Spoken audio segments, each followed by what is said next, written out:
Hi hello and welcome back to my channel. ഒരു cooking വീഡിയോയ്ക്ക് അപ്പുറം എനിക്ക് കുറച്ച് കാര്യങ്ങളൊന്ന് സംസാരിക്കാനും കൂടെ വേണ്ടിയുള്ള ഒരു വീഡിയോ ആണ്. അപ്പൊ ഇതാണ് നമ്മുടെ മെയിൻ ആയിട്ടുള്ള ഇൻഗ്രീഡിയന്റ്. എയർ ഫ്രയർ പാഡ് ഞാൻ ഇട്ട് കൊടുത്തു. അപ്പൊ ഞാൻ എന്റെ എയർ ഫ്രയർ ഒന്ന് പരിചയപ്പെടുത്തി തരാം. എനിക്ക് എണ്ണയ്ക്കകത്തിട്ട് എടുക്കുന്നതിനെക്കാട്ടും ടേസ്റ്റിലായിട്ടാണ് നമ്മളിപ്പോ എയർ ഫ്രയർ ചെയ്ത് വന്നപ്പോൾ കിട്ടിയത്. Hi hello and welcome back to my channel. എല്ലാവർക്കും സുഖമെന്ന് വിശ്വസിക്കുന്നു.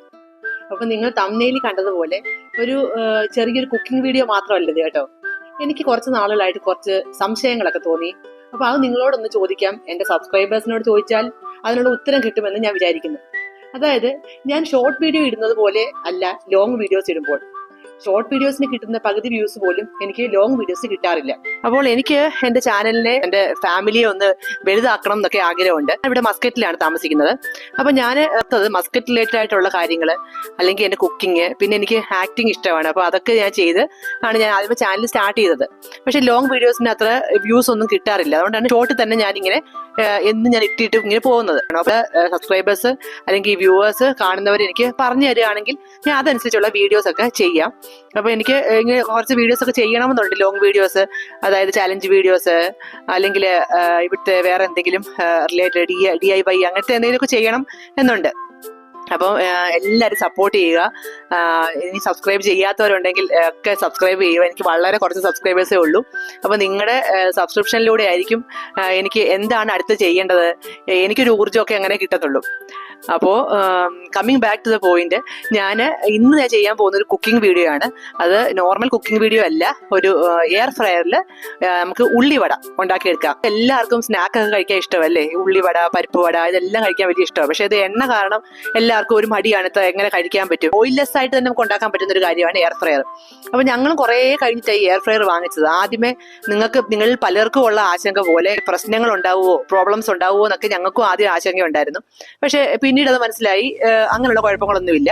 എങ്ങനെയാണ് ഇതിന്റെ വർക്കിംഗ് എങ്ങനെയാണെന്ന് വെച്ചാല്, ഇതിനകത്തൂടെ ഹോട്ട് എയർ കയറി നമ്മുടെ ഫുഡിനെ കുക്ക് ചെയ്തെടുക്കുകയാണ് എയർ ഫ്രയർ ചെയ്യുന്നത്. ഇതിനകത്ത് ചിക്കൻ ഫ്രൈ ചെയ്യാറുണ്ട്, പിന്നെ മറ്റേ ഫ്രഞ്ച് ഫ്രൈസ് ഉണ്ടാക്കാറുണ്ട്, അങ്ങനത്തെ. പിന്നെ ഞാനിങ്ങനെ കുറെ വീഡിയോസ് കണ്ടു, പൊട്ടറ്റോ, എഗ്, അല്ലെങ്കിൽ നമ്മുടെ ഏത്തക്ക, ഇതെല്ലാം പുഴുങ്ങി എടുക്കുന്നതായിട്ടൊക്കെ കണ്ടിട്ടുണ്ട്. അപ്പോൾ നമുക്ക് വളരെ പെട്ടെന്നും ഓയിൽലെസ് ആയിട്ട് നമുക്ക് ഉണ്ടാക്കാൻ പറ്റുന്ന ഒരു കാര്യമാണ് എയർ ഫ്രയർ. അത് നമുക്ക് എങ്ങനെ ഉണ്ടാക്കുന്നതെന്ന് നോക്കാം. അപ്പൊ നമുക്ക് കിച്ചണിലോട്ട് പോയാലോ? അപ്പൊ ഇതാണ് നമ്മുടെ മെയിൻ ആയിട്ടുള്ള ഇൻഗ്രീഡിയന്റ്. അതായത് ഞാനിപ്പം ഇവിടെ ഒരു 2 വലിയ സവോള അരിഞ്ഞു വെച്ചിട്ടുണ്ട്. പിന്നെ അതിന്റെ കൂടെ കുറച്ച് ഇഞ്ചിയും കുറച്ച് പച്ചമുളകും ആണ് ഇതിന്റെ മുകളിൽ അരിഞ്ഞിട്ടിരിക്കുന്നത്. പിന്നെ നമുക്ക് ഇതിനകത്ത് ചേർക്കാൻ വേണ്ടിയിരുന്ന ഐറ്റംസ് ആണിത്. കടലമാവ് ഒരു 1.5 ടീസ്പൂണും പിന്നെ ഈ അപ്പപ്പൊടി ഒരു 1 ടേബിൾ സ്പൂണുമാണ് എടുത്തിരിക്കുന്നത്. ഓക്കെ, അപ്പൊ നമുക്കിത് മിക്സ് ചെയ്യാം.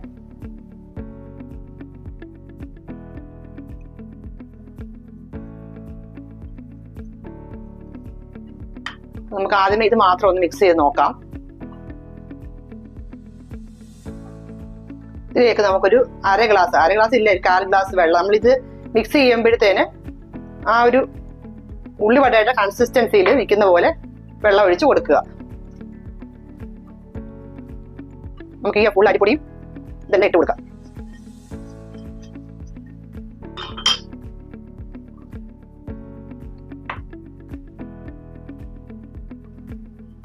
ഈ ഉള്ളിയൊക്കെ ഒന്ന് ഉടയുന്ന പോലെ ഒന്ന് മിക്സ് ചെയ്യണേ.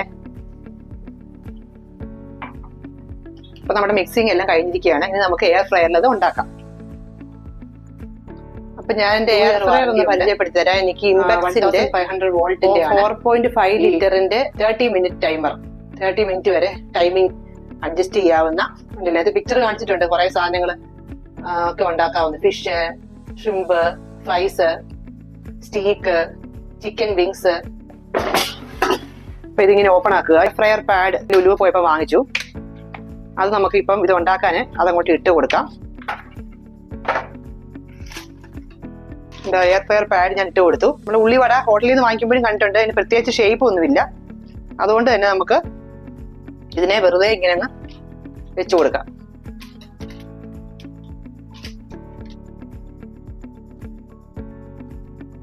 ഇതിന്റെ ഒരേ ഒരു ഡ്രോബാക്ക് ആയിട്ട് എനിക്ക് തോന്നിയത്, ഒരു സ്മോൾ എമൗണ്ട് മാത്രമേ നമുക്ക് കുക്ക് ചെയ്തെടുക്കാൻ പറ്റത്തുള്ളൂ അറ്റ് എ ടൈം. നമ്മൾ എങ്ങനെയാണ് എയർ ഫ്രയർ യൂസ് ചെയ്ത് നോക്കാം. ഇങ്ങനെ അടയ്ക്കുക, എന്നിട്ട് സ്വിച്ച് ഓൺ ആക്കിയിട്ട് ഇത് 200 ഡിഗ്രിയിലാണ് കിടക്കുന്നത്. എപ്പോഴും ഇതിനകത്ത് ഓവനിൽ പോലെ കാണാൻ പറ്റാത്തതുകൊണ്ട് ആദ്യം നമുക്കൊരു 10 മിനിറ്റ്സ് മാത്രം വെക്കാം. ഇതിന്റെ മുകളിൽ തന്നെ ഓരോ സാധനങ്ങളും എത്ര മിനിറ്റ് ആണ് വെക്കേണ്ടതെന്നും പറഞ്ഞ് ഇവിടെ അടയാളപ്പെടുത്തിയിട്ടുണ്ട്. ഞാനൊരു 10 മിനിറ്റ് ആദ്യം വെച്ച് കഴിഞ്ഞിട്ട് പിന്നെ ഒരു 5 മിനിറ്റും കൂടെ വെച്ചു. കാരണം തന്നെ ക്രിസ്പി ആയി വന്നില്ലായിരുന്നു. ഇപ്പൊ നമുക്ക് ഇത് എങ്ങനെ ഉണ്ടെന്ന് നോക്കാം. സ്റ്റോപ്പ് ആവുമ്പോൾ ബട്ടൺ ഫുൾ ഇവിടെ ഈ ഓഫിലോട്ട് വരും. ഇനിയിപ്പോ നമുക്കിത് ഓപ്പൺ ആക്കി നോക്കാം. ഞാൻ ഇതുവരെ ഉള്ളിവട ഇതിനകത്ത് ഉണ്ടാക്കിയിട്ടില്ല. കുഴപ്പമില്ലാതെ വന്നെന്ന് തോന്നുന്നു. കുറച്ചിങ്ങനെ ഒരു ഒട്ടിപ്പിടിക്കുന്നത് പോലെ വന്നിട്ടുണ്ട്. കുറച്ച് പൊടിഞ്ഞു പോയിട്ടുണ്ട്. പക്ഷെ പൊടിഞ്ഞിരുന്നാലും ഇതിന് ടേസ്റ്റിൽ വലിയ വ്യത്യാസമോ അങ്ങനൊന്നും തോന്നുന്നില്ല. പുറം നല്ല ക്രിസ്പി ആയിട്ടും ആകെ നല്ല സോഫ്റ്റ് ആയിട്ടും വന്നിട്ടുണ്ട്. അപ്പോൾ ഇത് കുട്ടികൾക്കും മുതിർന്നവർക്കും കണ്ണും അടച്ച് കൊടുക്കാവുന്ന ഒരു 4 മണി പലഹാരമാണ്. പിന്നെ ഇത് ഒട്ടിപ്പിടിക്കാതിരിക്കാൻ കുറച്ച് എണ്ണ അല്ലെങ്കിൽ നെയ്യ് ജസ്റ്റ് ഒന്ന് സ്പ്രെഡ് ചെയ്തിട്ട് മാവിട്ടാൽ നന്നായിരിക്കും. ഒരു ചായ ഉണ്ടാക്കി അതിൻ്റെ കൂടെ പെർഫെക്റ്റായി കഴിക്കാൻ പറ്റിയ ഒരു ഐറ്റമാണ് കേട്ടോ. അപ്പോൾ ഉള്ളിവട എയർ ഫ്രയറിൽ വെച്ചത് നിങ്ങൾക്ക് എല്ലാവർക്കും ഇഷ്ടപ്പെട്ടെന്ന് വിചാരിക്കുന്നു. നിങ്ങൾ എല്ലാവരും ട്രൈ ചെയ്ത് നോക്കുക. ഞാനും ഇത് ഫസ്റ്റ് ടൈമാണ് ട്രൈ ചെയ്യുന്നത്. ഒരു 15 മിനിറ്റ് വെക്കുക. 15 മിനിറ്റ് വെക്കുമ്പോഴത്തേന് കറക്റ്റ് വേവിൽ വരും. എണ്ണയ്ക്കകത്തിട്ട് എടുക്കുന്നതിനെക്കാട്ടിലും ടേസ്റ്റിലായിട്ടാണ് നമ്മളിപ്പോൾ എയർ ഫ്രയർ ചെയ്ത് വന്നപ്പോൾ കിട്ടിയത്. അപ്പം എല്ലാവരും ട്രൈ ചെയ്ത് നോക്കുമെന്ന് വിചാരിക്കുന്നു. പിന്നെ ഞാൻ ആദ്യം ചോദിച്ച ചോദ്യങ്ങൾക്കൊക്കെ നിങ്ങൾ കമന്റ്സിലൂടെ എന്നെ അറിയിക്കുമെന്ന് വിചാരിക്കുന്നു. അപ്പോൾ അടുത്ത വീഡിയോ ആയിട്ട് കാണുന്നതിനും ബൈ ബൈ.